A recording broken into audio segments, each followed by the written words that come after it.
Introduction. In the days of old, when the mountains still whispered secrets to the sea, the people of the Hawaiian Islands gathered each year to honor Lono, the god of peace, fertility, and harvest.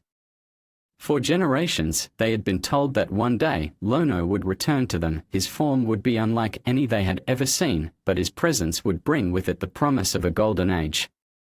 One bright morning, as the sun rose over the edge of the world, a figure appeared on the horizon, a tall man in strange clothes, his skin pale as the moon. He glided across the waters, carried by waves that seemed to bend to his will. The people, sensing the ancient prophecy fulfilled, gathered on the shores, hearts racing in anticipation. Koa, the village chief, stood at the front, watching as the foreign man stepped onto the land, his eyes filled with wisdom but not of this world. "It is Lono," Koa whispered, his voice trembling with reverence. The stranger, hearing the name, smiled sadly. "I am not the god you seek," he said, his voice soft like the tide. "I am but a man, lost on a journey of discovery." Koa's heart sank as the man's words settled over him like a shadow.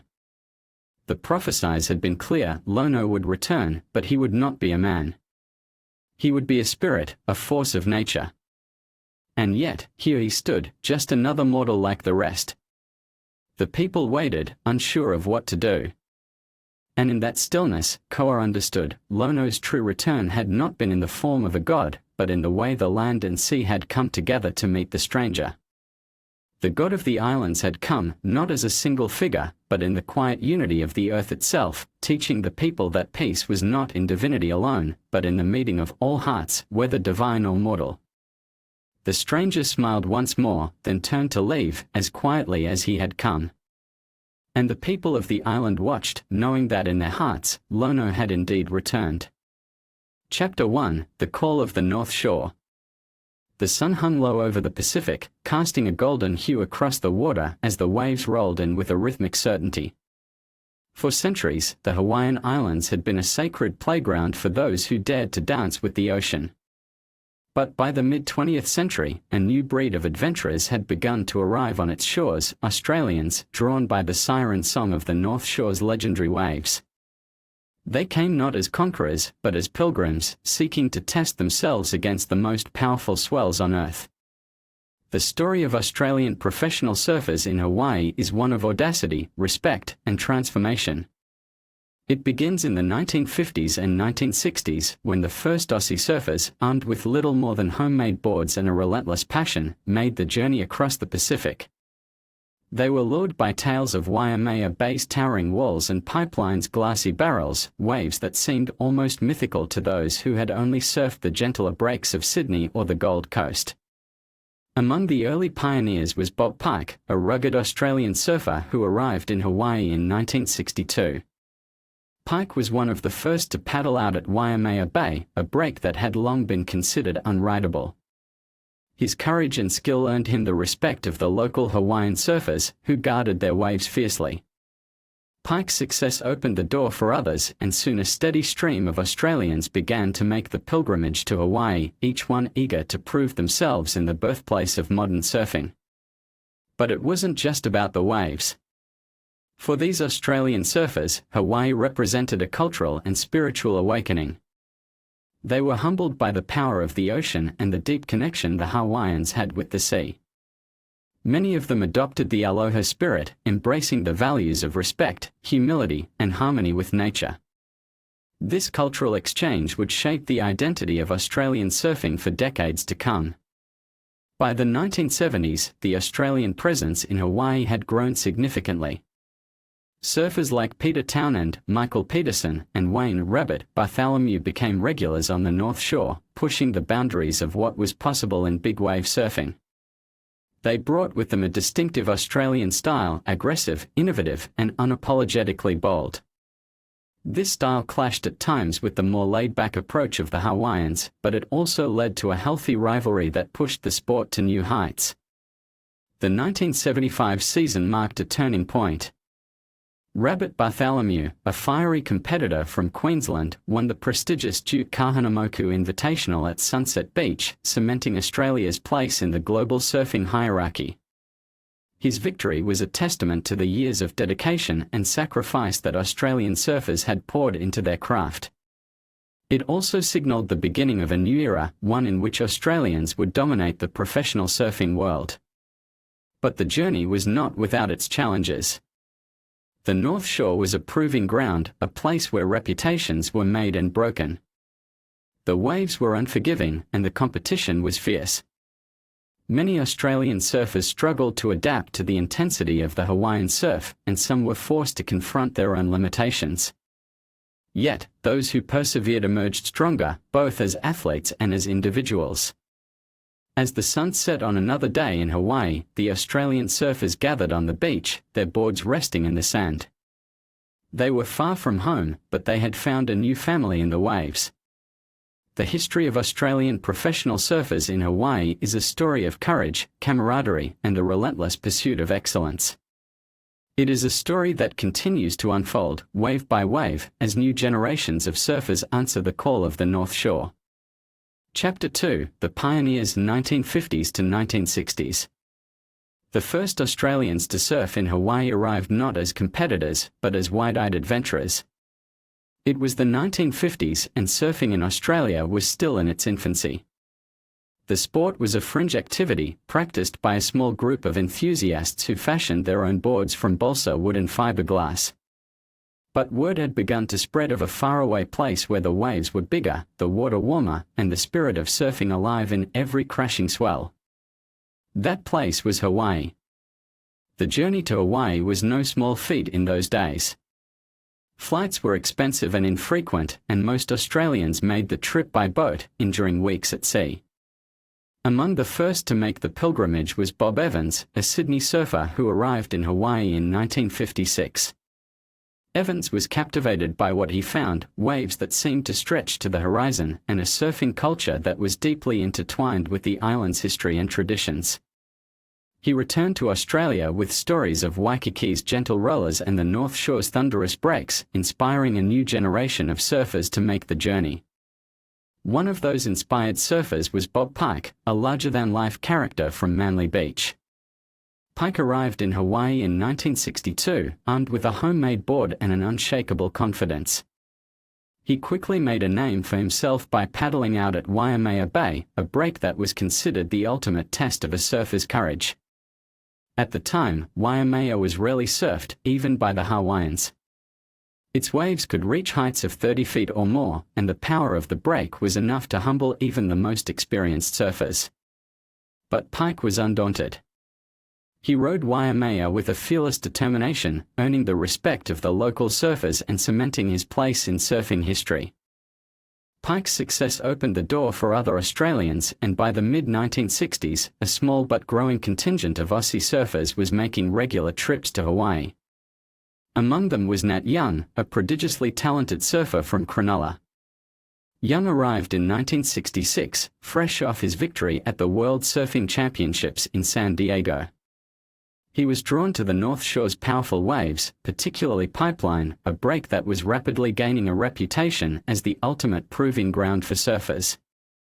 Young's smooth, powerful style was perfectly suited to the hollow barrels of Pipeline, and he quickly became one of the break's most recognizable figures. The Australians brought with them a distinctive approach to surfing. While the Hawaiians favored a more relaxed, fluid style, the Aussies were known for their aggression and innovation. They experimented with new board designs, pushing the limits of what was possible in big wave surfing. They also brought a competitive spirit that sometimes clashed with the laid-back Hawaiian ethos. But despite these differences, there was a mutual respect between the two groups. The Australians recognized that they were guests in Hawaii, and they made an effort to learn from the local surfers and embrace the aloha spirit. One of the most important lessons the Australians learned in Hawaii was the importance of respect for the ocean, for the locals, and for the traditions of surfing. This lesson was driven home in 1967 when a group of Australian surfers, including Young and Pike, were invited to participate in the Duke Kahanamoku Invitational, one of the most prestigious surfing events in the world. The competition was held at Sunset Beach, a break known for its challenging waves and unpredictable conditions. The Australians performed well, but it was the Hawaiians who dominated the event, reminding everyone that they were still the masters of their home breaks. The early years of Australian surfing in Hawaii were marked by a sense of discovery and exploration. The Aussies were pioneers, venturing into uncharted territory and pushing the boundaries of what was possible in surfing. They faced countless challenges, from the sheer power of the waves to the cultural differences that sometimes led to misunderstandings. But through it all, they remained driven by a shared passion for the ocean and a desire to test themselves against the best waves in the world. By the end of the 1960s, the Australian presence in Hawaii had become firmly established. The pioneers had paved the way for a new generation of surfers who would take the sport to even greater heights in the decades to come. But the legacy of those early years remains. It is a legacy of courage, innovation, and respect, a legacy that continues to inspire surfers around the world to this day. Chapter 3: The Rise of the Aussie Invasion, Early 1970s. The 1970s marked a seismic shift in the relationship between Australian surfers and Hawaii. No longer were the Aussies wide-eyed visitors, they were now contenders, pushing the boundaries of performance surfing and challenging the dominance of the Hawaiians on their home breaks. The North Shore of Oahu became a battleground, a place where reputations were forged in the fire of Pipeline, Sunset Beach, and Waimea Bay. For Australian surfers, this was the era of the Aussie invasion, a time when they stepped onto the world stage and changed the course of surfing history. The early 1970s were a golden age for Australian surfing. Back home, the sport was booming, with surf clubs proliferating along the coast and a new generation of surfers emerging from places like Sydney's northern beaches, the Gold Coast, and Victoria's Bells Beach. These surfers were hungry, ambitious, and unafraid to take on the world. Hawaii, with its legendary waves and fierce competition, was the ultimate proving ground. One of the key figures of this era was Michael Peterson, an enigmatic surfer from Queensland's Gold Coast. Peterson was a prodigy, known for his lightning-fast reflexes and intuitive understanding of the wave. In 1972, he made his first trip to Hawaii, and though he was initially intimidated by the power of the North Shore, he quickly adapted. Peterson's performances at breaks like Pipeline and Backdoor were nothing short of revolutionary. He rode deeper in the barrel than anyone thought possible, his compact frame perfectly suited to the tight, technical waves. Peterson's success was a wake-up call to the surfing world. The Australians were here to stay. Another standout was Peter Townend, a fiercely competitive surfer from Sydney. Townend was part of a new breed of surfers who approached the sport with a professional mindset. He saw surfing not just as a lifestyle, but as a career, and he was determined to make his mark. Townend's breakthrough came in 1973, when he won the Smirnoff Pro-Am at Sunset Beach. It was a landmark victory, not just for Townend, but for Australian surfing as a whole. The win proved that the Aussies could compete with and beat the best surfers in the world. But perhaps the most iconic figure of the Aussie invasion was Wayne "Rabbit" Bartholomew. Hailing from the Gold Coast, Rabbit was a fiery competitor with a gift for storytelling and a knack for self-promotion. He arrived in Hawaii in 1974, determined to make a name for himself. Rabbit's approach to surfing was as much psychological as it was physical. He studied the breaks, learned the rhythms of the ocean, and used his charisma to get inside the heads of his competitors. His crowning achievement came in 1975, when he won the Duke Kahanamoku Invitational at Sunset Beach. The victory was a turning point, not just for Rabbit, but for Australian surfing. It signaled that the Aussies were no longer underdogs, they were champions. The success of the Australians in Hawaii was not just a result of individual talent. It was also a product of their camaraderie and collective spirit. The Aussies travelled together, surfed together, and supported each other in a way that set them apart from their American and Hawaiian counterparts. They shared boards, tips, and waves, creating a sense of unity that gave them an edge in competition. This team mentality was epitomized by the Australian surfers' famous tent city at Pipeline, where they lived in makeshift camps on the beach, surfing all day and partying all night. It was a lifestyle that embodied the freedom and rebellion of surfing, but it was also a strategic move. By living on the beach, the Aussies were always in tune with the ocean, ready to paddle out at a moment's notice. The early 1970s were not without their challenges.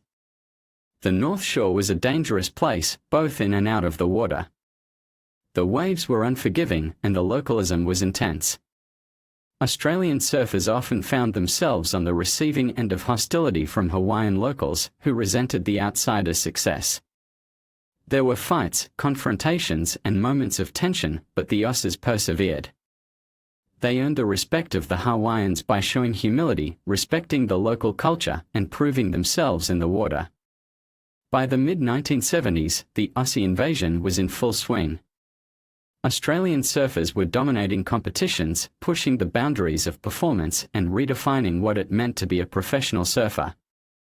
They had taken the lessons of the 1960s, respect for the ocean, respect for the locals, and respect for the traditions of surfing, and combined them with their own unique style and competitive drive. The result was a new era of surfing, one that was faster, more dynamic, and more exciting than ever before. The early 1970s were a time of transformation, not just for Australian surfing, but for the sport as a whole. The Aussies had arrived in Hawaii as outsiders, but they left as legends.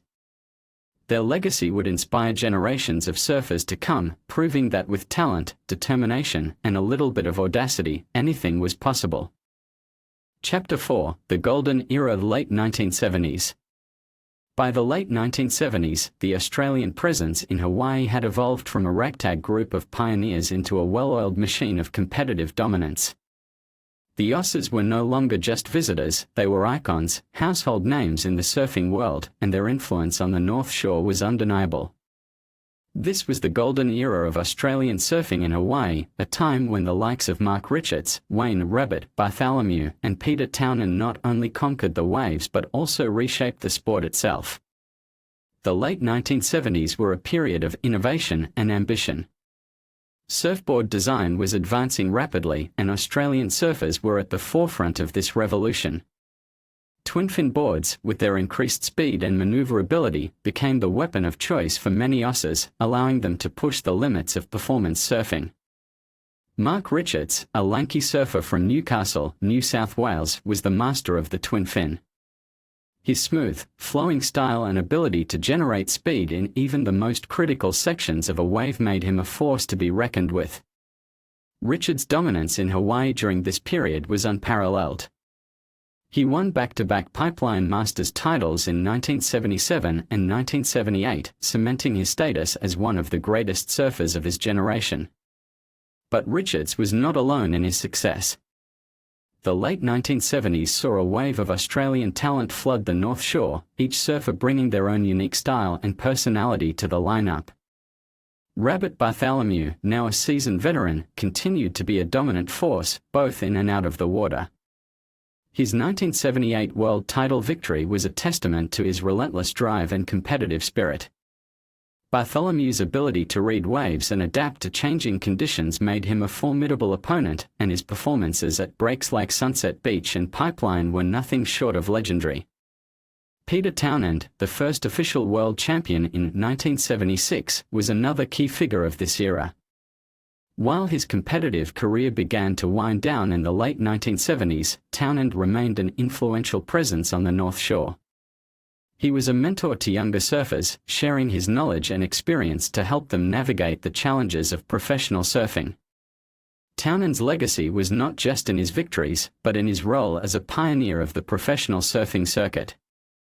He helped lay the groundwork for the modern era of competitive surfing, paving the way for future generations of Aussie surfers. The late 1970s was also a time of camaraderie and community among the Australian surfers in Hawaii. The tent city at Pipeline, where Aussies lived in makeshift camps on the beach, became a symbol of their shared spirit and determination. It was a place where friendships were forged, stories were shared, and rivalries were born. The Aussies supported each other, but they also pushed each other to be better. This sense of unity gave them an edge in competition, and it helped them navigate the challenges of life on the North Shore. One of the defining moments of this era came in 1977 when Australian surfers swept the podium at the Pipeline Masters. Mark Richards took first place, followed by Wayne Bartholomew and Peter Townend. It was a historic achievement, a testament to the skill and determination of the Aussie contingent. The victory was celebrated not just in Hawaii, but back home in Australia, where surfing was becoming a national obsession. The success of the Aussies in Hawaii inspired a new generation of surfers who dreamed of one day following in their footsteps. But the late 1970s were not without their challenges. The North Shore remained a dangerous and unpredictable place, both in and out of the water. The waves were as powerful as ever, and the competition was fiercer than ever. Localism was still a factor, and Australian surfers had to tread carefully to avoid conflicts with Hawaiian locals. There were injuries, wipeouts, and moments of doubt, but the Aussies persevered. They had come too far to turn back now. By the end of the decade, Australian surfing had reached new heights. The Aussies had proven themselves on the world stage, and their influence on the sport was undeniable. They had brought a new level of professionalism and innovation to surfing, and they had done it with a style and flair that was uniquely their own. The late 1970s were a time of triumph, a golden era that would be remembered as one of the greatest periods in the history of surfing. As the sun set on another day on the North Shore, the Australian surfers gathered on the beach, their boards resting in the sand. They had come a long way from the early days of the Aussie invasion, but their passion for the ocean remained as strong as ever.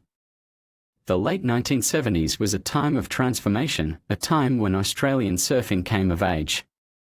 And as they looked out at the waves, they knew that the best was yet to come. Chapter 5: The Changing Tide, Early 1980s. The early 1980s marked a period of transition for Australian surfing in Hawaii. The golden era of the late 1970s had cemented the Aussies as global icons, but as the new decade dawned, the surfing world was changing. New faces, new technologies, and new attitudes began to reshape the sport, and the Australians found themselves navigating uncharted waters. Yet, even as the tides shifted, the Aussies remained at the forefront of professional surfing, adapting to the times while staying true to their roots. The early 1980s were defined by the rise of a new generation of Australian surfers who carried the torch passed down by legends like Mark Richards, Rabbit Bartholomew, and Peter Townend. Among them was Cheney Horan, a stylish and innovative surfer from Queensland's Gold Coast. Horan was a trailblazer, known for his futuristic approach to board design and his willingness to experiment with new techniques. He was one of the first surfers to embrace the tree-fin thruster, a revolutionary design created by fellow Australian Simon Anderson in 1981. The thruster, with its increased stability and maneuverability, quickly became the standard in professional surfing, and Horan was one of its earliest and most vocal proponents. Horan's rivalry with Mark Richards during this period was one of the defining storylines of the early 1980s. Richards, still at the peak of his powers, continued to dominate competitions with his smooth, flowing style and mastery of the twin fin. But Horan's aggressive, high-performance approach pushed Richards to new heights, and their battles in the water captivated fans around the world. The two surfers represented different eras of Australian surfing, Richards, the seasoned veteran, and Horan, the brash newcomer, but together they kept the Aussie flag flying high on the North Shore. Another standout of the early 1980s was Terry Fitzgerald, known as the Surfboard Wizard for his innovative approach to board design. Fitzgerald's performances in Hawaii were a testament to his versatility and creativity. He was equally at home in the powerful waves of Pipeline and the more technical breaks of Sunset Beach, and his ability to adapt to different conditions made him a formidable competitor. Fitzgerald's influence extended beyond his surfing. He was also a mentor to younger surfers, sharing his knowledge and passion for the sport with the next generation. The early 1980s also saw the emergence of Australian women surfers as a force to be reckoned with in Hawaii. Surfers like Pam Burridge and Jenny Gill began to make their mark on the North Shore, challenging the dominance of American and Hawaiian women in the sport. Burridge, in particular, was a trailblazer, known for her powerful style and competitive drive. Her performances in Hawaii helped pave the way for future generations of Australian women surfers who would go on to dominate the sport in the decades to come. But the early 1980s were not without their challenges. The North Shore remained a fiercely competitive and often dangerous place, and the Aussies had to contend with a new wave of talent from around the world. American surfers like Tom Curran and Hawaiian legends like Michael Ho were pushing the boundaries of performance surfing, and the Australians had to work harder than ever to stay ahead. There were injuries, wipeouts, and moments of doubt, but the Aussies persevered, driven by their love of the ocean and their desire to be the best. The camaraderie that had defined the Aussie contingent in the 1970s remained strong in the early 1980s, but there was also a growing sense of professionalism. Surfing was no longer just a lifestyle, it was a career, and the Australians approached it with a level of dedication and discipline that set them apart. They trained harder, studied the waves more closely, and pushed themselves to new limits. This professionalism was reflected in their results, as Australian surfers continued to dominate competitions on the North Shore and around the world.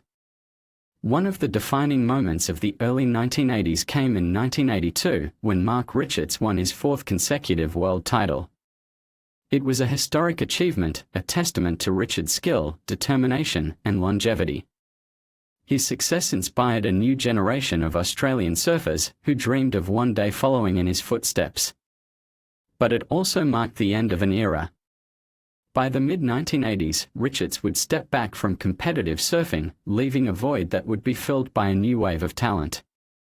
As the early 1980s drew to a close, Australian surfing stood at a crossroads. The sport was changing, and the Aussies would need to adapt to stay ahead. But if there was one thing the Australians had proven over the years, it was their ability to rise to the challenge. The early 1980s were a time of transition, but they were also a time of opportunity. And as the Aussies looked out at the waves of the North Shore, they knew that the best was yet to come. Chapter 6: The New Wave. Late 1980s. The late 1980s was a time of reinvention for Australian surfing in Hawaii. The dominance of the previous decade had set an impossibly high bar, but as the sport evolved, so too did the Aussies. This was an era of new faces, new technologies, and new attitudes as a fresh generation of Australian surfers stepped into the spotlight.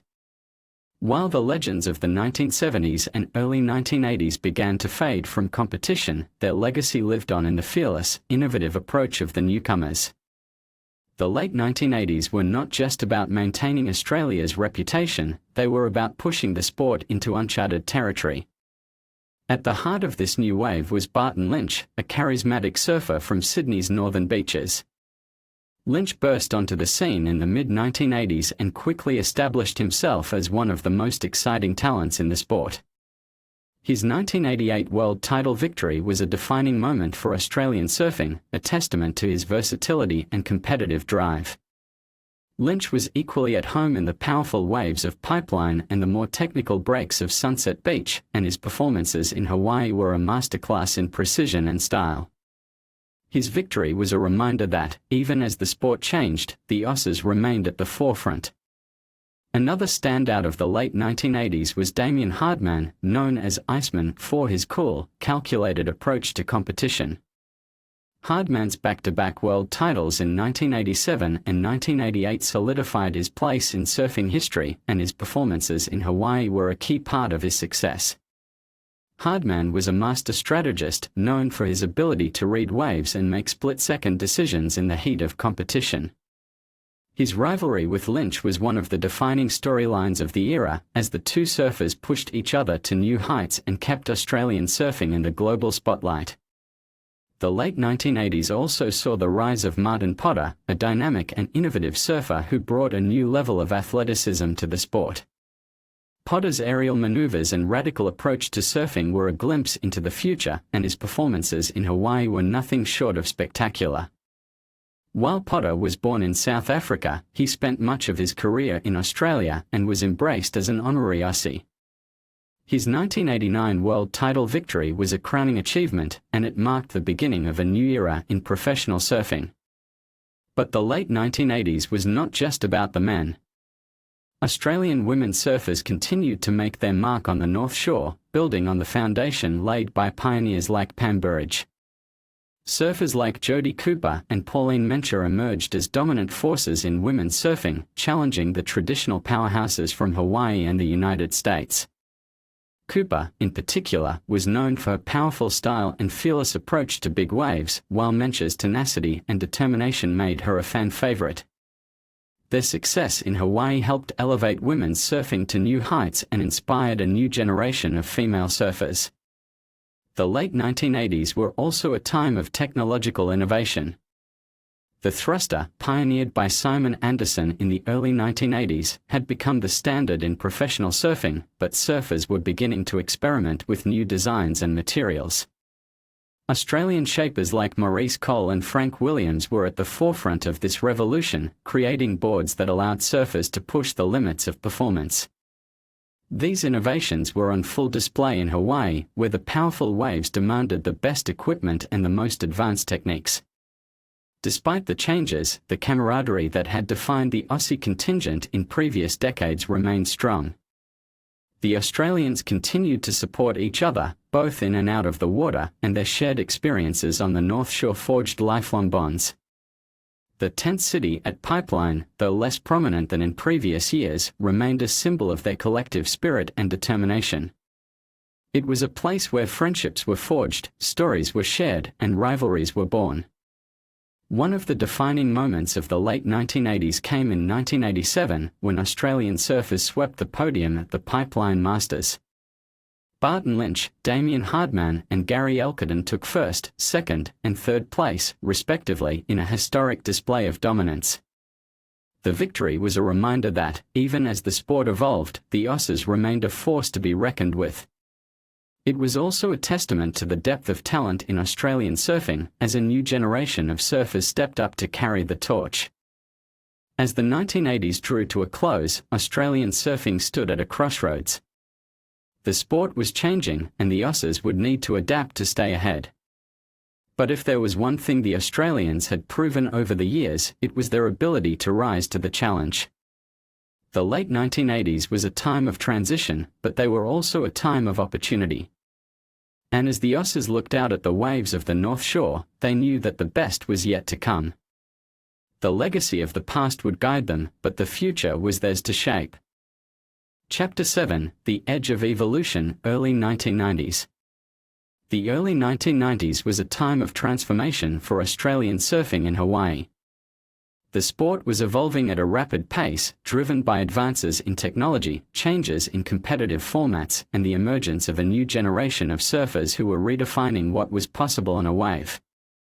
For the Australians, this was a period of both challenge and opportunity. The legends of the 1980s were beginning to step back, but their legacy lived on in a fresh wave of talent that was ready to take the reins. The North Shore remained the ultimate proving ground, and the Aussies were determined to leave their mark. At the forefront of this new era was Mark Occhilupo, a prodigiously talented surfer from the Gold Coast. Occhilupo had burst onto the scene in the mid-1980s as a teenage phenom, known for his powerful, rail-to-rail surfing and fearless approach to big waves. But by the early 1990s, he was grappling with personal challenges that threatened to derail his career. Despite these struggles, Occhilupo's performances in Hawaii during this period were nothing short of inspirational. His raw talent and unbridled passion for surfing made him a fan favorite, and his battles with the waves of Pipeline and Sunset Beach were the stuff of legend. Though he stepped away from competition in the mid-1990s, his influence on the sport was undeniable, and his eventual comeback would become one of surfing's greatest stories. Another key figure of the early 1990s was Gary "Com" Elkadon, a powerhouse surfer from Queensland. Elkadon was known for his aggressive, no-holds-barred approach to competition, and his performances in Hawaii were a testament to his strength and determination. He was a perennial contender at the Pipeline Masters and the Triple Crown of Surfing, and his rivalry with American surfers like Kelly Slater and Hawaiian legends like Sonny Garcia kept fans on the edge of their seats. Elkadon's success in Hawaii was a reminder that, even as the sport evolved, the Aussies remained a force to be reckoned with. The early 1990s also saw the rise of Shane Herring, a stylish and innovative surfer from Sydney. Herring's performances in Hawaii were a masterclass in flow and creativity, and his ability to adapt to different conditions made him a standout on the North Shore. Herring's rivalry with fellow Australian Matt Hoy was one of the defining storylines of the era, as the two surfers pushed each other to new heights and kept Australian surfing in the global spotlight. But the early 1990s were not just about the men. Australian women surfers continued to make their mark on the North Shore, building on the foundation laid by pioneers like Pam Burridge and Jodie Cooper. Surfers like Lane Beachley and Pauline Mencher emerged as dominant forces in women's surfing, challenging the traditional powerhouses from Hawaii and the United States. Beachley, in particular, was a trailblazer, known for her powerful style and competitive drive. Her performances in Hawaii helped pave the way for her eventual dominance of the sport in the late 1990s and early 2000s. The early 1990s was also a time of technological innovation. The thruster, pioneered by Simon Anderson in the early 1980s, had become the standard in professional surfing, but surfers were beginning to experiment with new designs and materials. Australian shapers like Maurice Cole and Darren Handley were at the forefront of this revolution, creating boards that allowed surfers to push the limits of performance. These innovations were on full display in Hawaii, where the powerful waves demanded the best equipment and the most advanced techniques. Despite the changes, the camaraderie that had defined the Aussie contingent in previous decades remained strong. The Australians continued to support each other, both in and out of the water, and their shared experiences on the North Shore forged lifelong bonds. The tent city at Pipeline, though less prominent than in previous years, remained a symbol of their collective spirit and determination. It was a place where friendships were forged, stories were shared, and rivalries were born. One of the defining moments of the early 1990s came in 1992, when Australian surfers dominated the Triple Crown of surfing. The Triple Crown, which consists of 3 prestigious events on the North Shore, is one of the most challenging and coveted titles in surfing. That year, Aussies took top honours in multiple events, cementing their reputation as the world's best tube riders and big wave chargers. The victory was a reminder that, even as the sport evolved, the Aussies remained at the forefront. As the early 1990s drew to a close, Australian surfing stood at a crossroads. The sport was changing, and the Aussies would need to adapt to stay ahead. But if there was one thing the Australians had proven over the years, it was their ability to rise to the challenge. The early 1990s was a time of transition, but they were also a time of opportunity. And as the Aussies looked out at the waves of the North Shore, they knew that the best was yet to come. The legacy of the past would guide them, but the future was theirs to shape. Chapter 8: The Dawn of a New Era. Late 1990s. The late 1990s was a time of reinvention and resurgence for Australian surfing in Hawaii. As the millennium approached, the sport was undergoing a seismic shift, driven by the rise of a new generation of surfers who were pushing the boundaries of performance and style. For the Australians, this was a period of both challenge and triumph. The legends of the 1980s and early 1990s were fading from competition, but their legacy lived on in a fresh wave of talent that was ready to take the reins. The North Shore remained the ultimate proving ground, and the Aussies were determined to leave their mark. At the heart of this new era was Lane Beachley, a trailblazing surfer from Sydney's northern beaches. Beachley had emerged as one of the most dominant forces in women's surfing, and her performances in Hawaii were a key part of her success. Known for her powerful style and competitive drive, Beachley was a perennial contender at the Triple Crown of Surfing and the Pipeline Masters. Her 1998 world title victory was a defining moment for Australian surfing, a testament to her skill, determination, and resilience. Beachley's success in Hawaii helped elevate women's surfing to new heights and inspired a new generation of female surfers. Another standout of the late 1990s was Mark Occhilupo, whose comeback story became one of the most inspiring tales in surfing history. After stepping away from competition in the early 1990s, Occhilupo returned to the sport with a renewed sense of purpose and passion. His performances in Hawaii during this period were nothing short of spectacular, as he rediscovered his love for the waves and his ability to compete at the highest level. Okulupo's 1999 world title victory was a crowning achievement, a testament to his perseverance and the enduring spirit of Australian surfing. The late 1990s also saw the rise of Mick Fanning, a dynamic and versatile surfer from the Gold Coast. Fanning burst onto the scene as a teenage phenom, known for his explosive style and fearless approach to big waves. His performances in Hawaii were a glimpse into the future as he pushed the limits of what was possible on a wave. Fanning's rivalry with fellow Australian Joel Parkinson was one of the defining storylines of the era, as the two surfers pushed each other to new heights and kept Australian surfing in the global spotlight. But the late 1990s was not just about the men.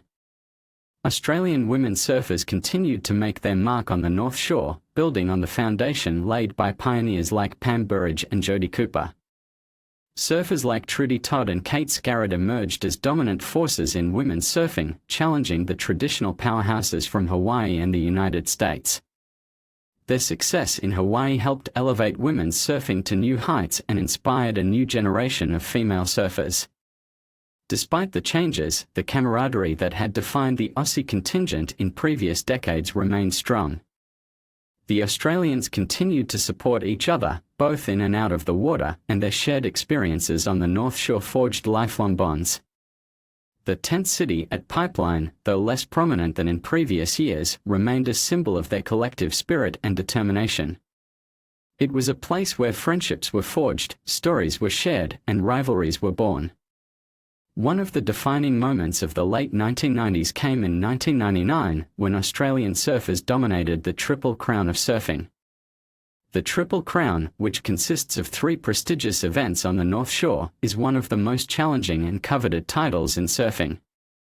That year, Aussies took top honours in multiple events, cementing their reputation as the world's best tube riders and big wave chargers. The victory was a reminder that, even as the sport evolved, the Aussies remained at the forefront. As the 1990s drew to a close, Australian surfing stood at a crossroads. The sport was changing, and the Aussies would need to adapt to stay ahead. But if there was one thing the Australians had proven over the years, it was their ability to rise to the challenge. The late 1990s were a time of transition, but they were also a time of opportunity. And as the Aussies looked out at the waves of the North Shore, they knew that the best was yet to come. The legacy of the past would guide them, but the future was theirs to shape. Chapter 9, The New Millennium 2000–2005. The early 2000s was a golden era for professional surfing, a time when the sport reached new heights of popularity and performance. For Australian surfers in Hawaii, this period was defined by fierce competition, groundbreaking innovation, and the rise of a new generation of talent. But it was also a time when the global surfing landscape was being reshaped by 2 towering figures, Andy Irons and Kelly Slater. The rivalry between Irons, the fiery Hawaiian, and Slater, the Floridian prodigy, became the defining narrative of the era, and Australian surfers found themselves in the thick of it, battling for supremacy on the North Shore's legendary waves. The Irons-Slater rivalry and the Aussie Challenge. Andy Irons and Kelly Slater dominated the early 2000s, their rivalry electrifying the sport. Irons, with his raw power and fearless approach, was the hometown hero, a surfer who embodied the spirit of Hawaii. Slater, already a 6-time world champion by 2000, was the consummate professional, a master tactician with an unparalleled ability to adapt to any conditions. Their battles at Pipeline, Sunset Beach, and Tehupo'o became the stuff of legend, and their rivalry pushed the entire sport to new levels. For the Australians, competing against Irons and Slater was both a challenge and an opportunity. Mick Fanning, Joel Parkinson, and Taj Burrow emerged as the leading figures of the Aussie contingent, each bringing their own unique style and approach to the North Shore.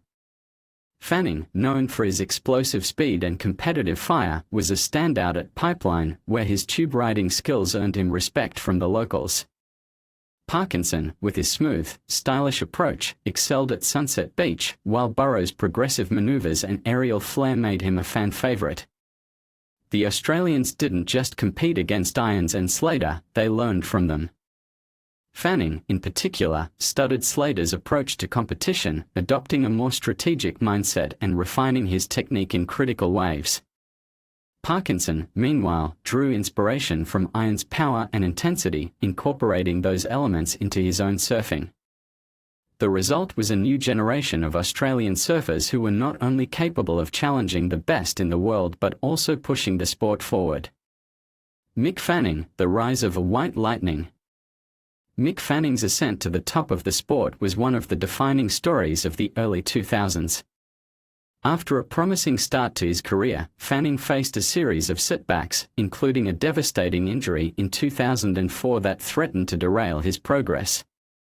But his performances in Hawaii during this period were a testament to his resilience and determination.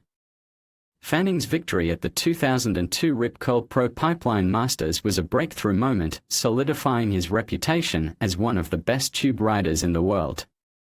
His ability to excel in the heavy, barreling waves of the North Shore made him a perennial contender at the Triple Crown of surfing, and his rivalry with Irons and Slater pushed him to new heights.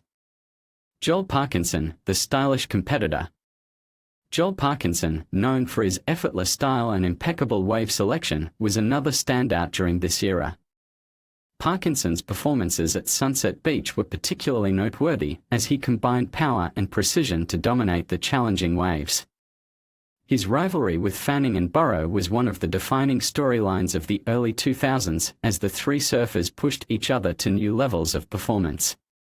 Parkinson's ability to adapt to different conditions and his calm, composed approach to competition made him a formidable opponent, and his success in Hawaii helped cement his place among the sport's elite. Taj Burrow, the progressive pioneer. Taj Burrow brought a new level of creativity and innovation to the sport during the early 2000s. Known for his aerial maneuvers and progressive approach, Burrow was a trailblazer, constantly pushing the boundaries of what was possible on a wave. His performances in Hawaii were a showcase of his versatility, as he combined technical skill with a deep understanding of the ocean.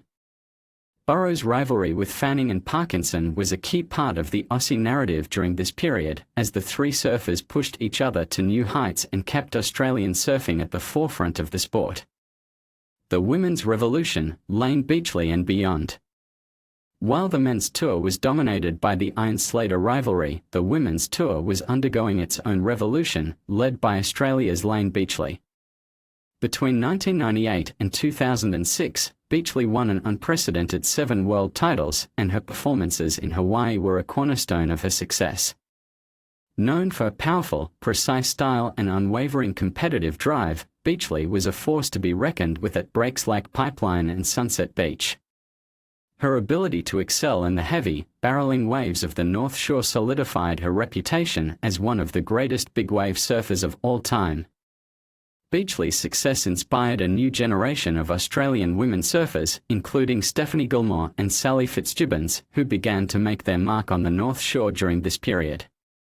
Gilmore, in particular, was a standout, known for her smooth, flowing style and competitive drive. Her performances in Hawaii were a glimpse into the future, as she would go on to dominate the sport in the late 2000s and beyond. The Triple Crown and the Aussie dominance. The Triple Crown of surfing, which consists of 3 prestigious events on the North Shore, remained the ultimate test of a surfer's skill and versatility during the early 2000s. Australian surfers consistently performed well at the Triple Crown, with Fanning, Parkinson, and Burrow all notching victories during this period. The Aussies' success at the Triple Crown was a testament to their ability to adapt to different conditions and their deep understanding of the ocean. One of the defining moments of the early 2000s came in 2002, when Fanning won the Rip Curl Pro Pipeline Masters, one of the most prestigious events on the tour. His victory was a breakthrough moment for Australian surfing, a reminder that the Aussies were still a force to be reckoned with on the North Shore. The legacy of the early 2000s. The early 2000s was a time of transition and transformation for Australian surfing in Hawaii. The sport was evolving, and the Aussies were at the forefront of that evolution, pushing the boundaries of performance and style. The rivalry between Irons and Slater pushed the entire sport to new heights, and the Australians rose to the challenge, proving that they could compete with the best in the world. As the early 2000s drew to a close, Australian surfing stood at a crossroads.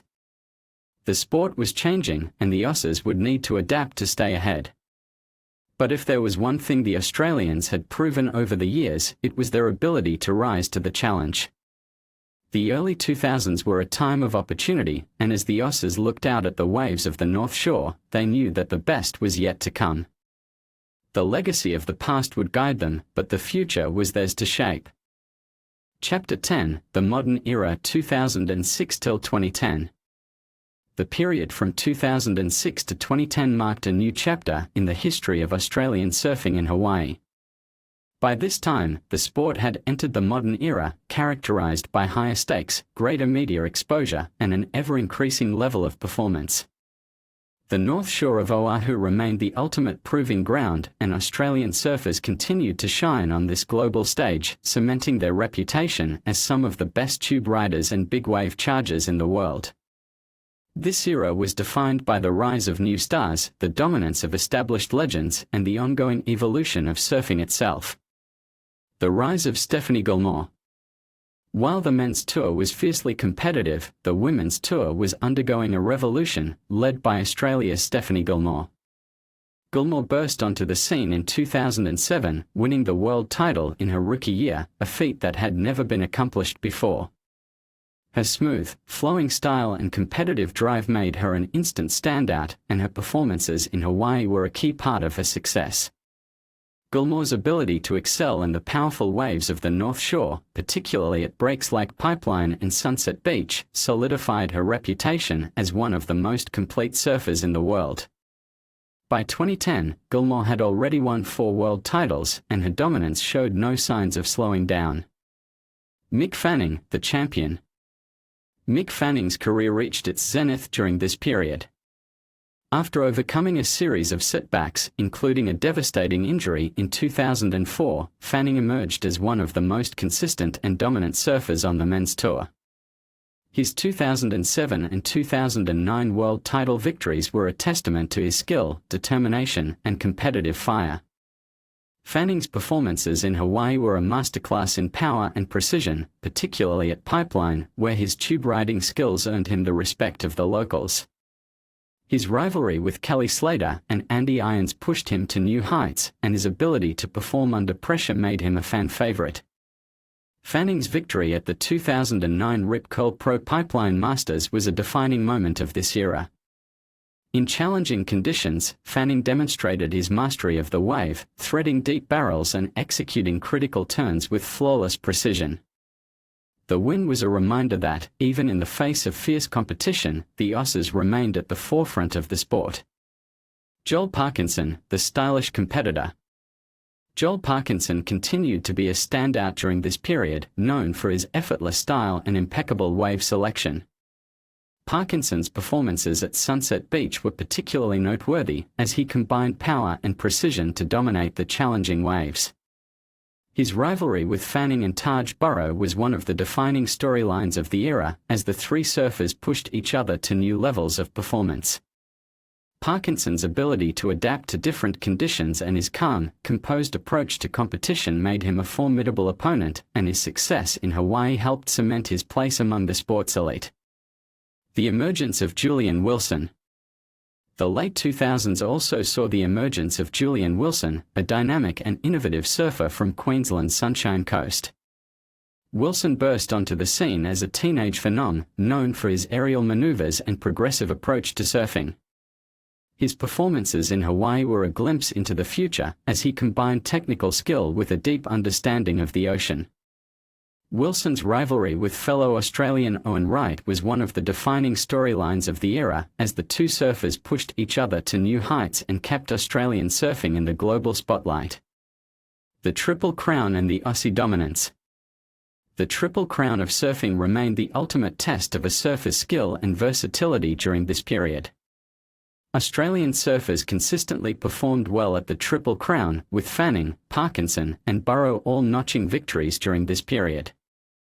The Aussies' success at the Triple Crown was a testament to their ability to adapt to different conditions and their deep understanding of the ocean. One of the defining moments of this era came in 2008, when Australian surfers dominated the Triple Crown of surfing. Fanning, Parkinson, and Burrow all notched victories during the series, cementing their reputation as the world's best tube riders and big wave chargers. The victory was a reminder that, even as the sport evolved, the Aussies remained at the forefront. The legacy of Andy Irons. The late 2000s was also a time of reflection, as the surfing world mourned the loss of Andy Irons, who passed away in 2010. Irons' rivalry with Kelly Slater had defined the sport for much of the previous decade, and his performances in Hawaii were the stuff of legend. For the Australians, Irons was both a rival and an inspiration, a surfer who embodied the spirit of the North Shore. His passing was a reminder of the fragility of life and the importance of cherishing every moment in the water. The evolution of surfing. The late 2000s was a time of technological innovation and evolution in surfing. The thruster, pioneered by Simon Anderson in the early 1980s, had become the standard in professional surfing, but surfers were beginning to experiment with new designs and materials. Australian shapers like Darren Handley and JS Industries were at the forefront of this revolution, creating boards that allowed surfers to push the limits of performance. These innovations were on full display in Hawaii, where the powerful waves demanded the best equipment and the most advanced techniques. The future of Australian surfing. As the 2010s dawned, Australian surfing stood at a crossroads. The sport was changing, and the Aussies would need to adapt to stay ahead. But if there was one thing the Australians had proven over the years, it was their ability to rise to the challenge. The late 2000s were a time of opportunity, and as the Aussies looked out at the waves of the North Shore, they knew that the best was yet to come. The legacy of the past would guide them, but the future was theirs to shape. Chapter 11, Riding the Pacific Wave 2010 till 2020. The decade between 2010 and 2020 was a golden era for Australian surfers in Hawaii, a period marked by triumph, tragedy, and the unrelenting pursuit of perfection on some of the world's most formidable waves. For Australians, Hawaii had long been a second home, a proving ground where the Southern Hemisphere's best could test their mettle against the raw power of the Pacific. But this decade was different. It was a time when Australian surfers not only cemented their place in the lineup but also redefined what was possible in the sport. The Pipeline Pioneers. The Banzai Pipeline on Oahu's North Shore remained the ultimate stage for surfers worldwide. For Australians, it was both a battleground and a sanctuary. The decade began with a surge of Aussie talent making their mark at Pipeline, a wave that demands respect and punishes even the slightest misstep. Surfers like Mick Fanning, Joel Parkinson, and Stephanie Gilmore had already established themselves as global icons, but it was the rise of a new generation that defined the era. In 2013, West Australian surfer Taj Burrow announced his retirement from competitive surfing, but not before leaving an indelible mark on the North Shore.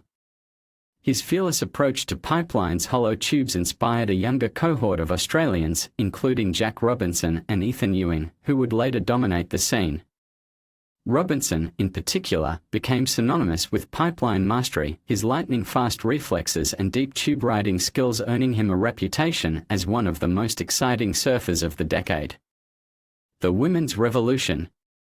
While the men were pushing the limits at Pipeline, Australian women were rewriting the rules of big wave surfing in Hawaii. Stephanie Gilmore, already a multiple-time world champion, continued to dominate at Honolulu Bay and Sunset Beach, but it was the emergence of Sally Fitzgibbons and Tyler Wright that signaled a new era for Australian women in Hawaii. Fitzgibbons, with her relentless work ethic and competitive fire, became a fixture on the North Shore, while Wright's powerful, fluid style made her a force to be reckoned with at breaks like Backdoor and Off the Wall. The decade also saw the rise of big wave surfer Laura Neva, who transitioned from competitive surfing to chasing swells at Jaws, PEAHI on Maui.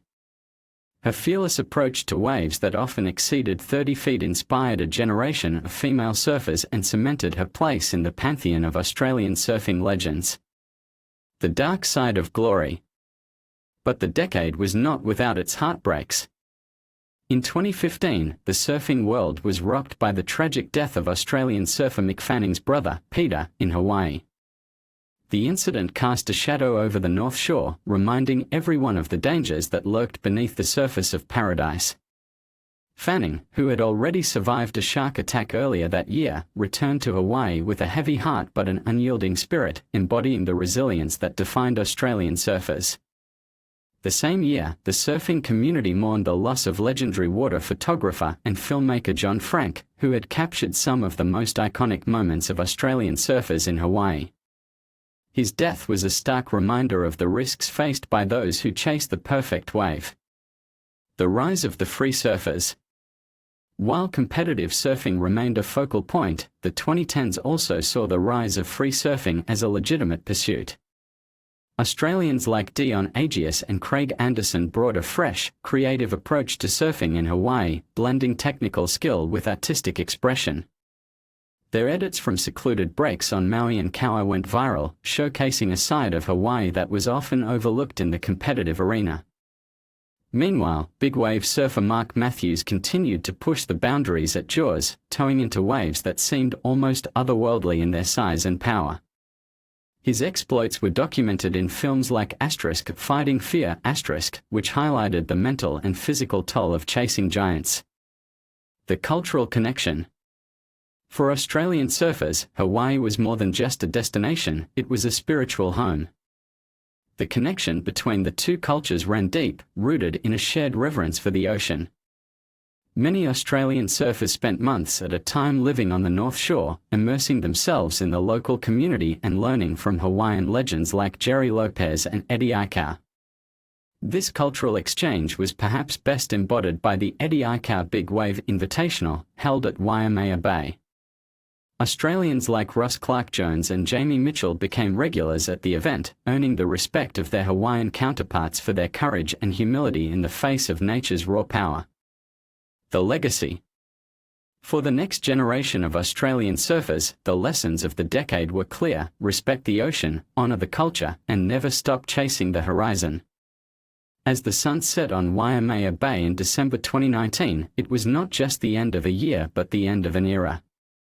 But for Australian surfers, the waves would keep coming, and the journey was far from over.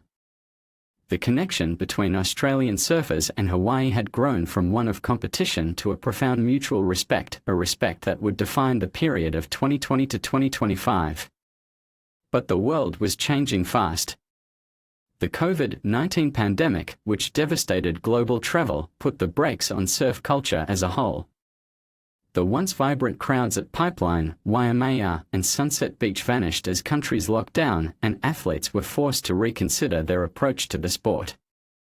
For many Australian surfers, it was a time of reckoning, a time to reflect on how surfing, and their place in it, could evolve.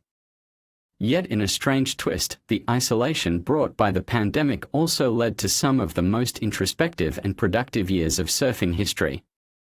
As Australia grappled with the pandemic's impact on its own shores, the Australian surfers who remained on the North Shore felt a unique sense of displacement. There was a yearning to connect, to once again ride the waves that had been so instrumental in their rise to fame. For Jack Robinson, who had long made his mark on Hawaiian waves, the pandemic's isolation created an opportunity to reconnect with the raw essence of surfing. By 2021, Jack's skills at tackling massive barrels on the North Shore began to gain an almost mythical reputation. His fearless approach to pipe became a symbol of the shift that had taken place among the Australians. They weren't just competing, they were forging deeper bonds with the island's energy.